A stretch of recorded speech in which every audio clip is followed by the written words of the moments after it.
Dahil patuloy pa po ang pagdami ng mga naninigarilyo, nagve-vape at umiinom ng alak, dapat na raw itong ideklarang epidemic ayon sa ilang medical groups. Balitang hatid ni Dano Tingkungko. Ang ikinababahala ng ilang grupo ng mga doktor at health advocates sa kasalukuyan, kahit umiiral ang sintak sa mga sigarilyo, vape at alak, mas lalo pa raw dumami ang kumukonsumo ng mga ito sa mga nakaraang taon. Kaya ang ilang mga grupo tulad ng Philippine Medical Association at Philippine Pediatric Society isinusulong ang pagdedeklara ng epidemic.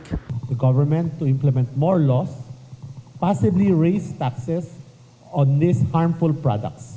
We also call on the candidates of the coming midterm elections to include health taxes as a cornerstone of their agenda and to improve delivery of health delivery laws. There is an increasing prevalence of young smokers, and sad to realize that these are mainly among the poor sector of our society. What does this mean to us? The risk for non-communicable diseases is there at an early age. And sad to say, they are the sector in our society who have lesser health access. Ang pinanggagalingan ng mga grupo ang datos mula sa Action for Economic Reforms na nakabase sa National Nutrition Survey noong 2023, kung saan nakitang tumaas na mahigit 1,000% ang bilang ng mga gumagamit ng vape, na nasa mahigit 423,000 noong 2023 mula sa mahigit 30,000 lamang noong 2021.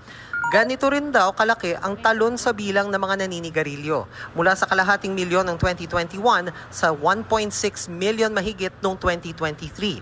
Meron din daw kaparehong pagtaas sa bilang ng mga umiinom.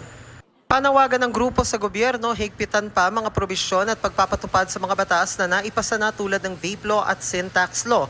Harangin ang sin tax sabotage bill. Ngayong eleksyon, marami ang kandidato na mas makikinig pa sa industriya. We are calling on the attention of our candidates.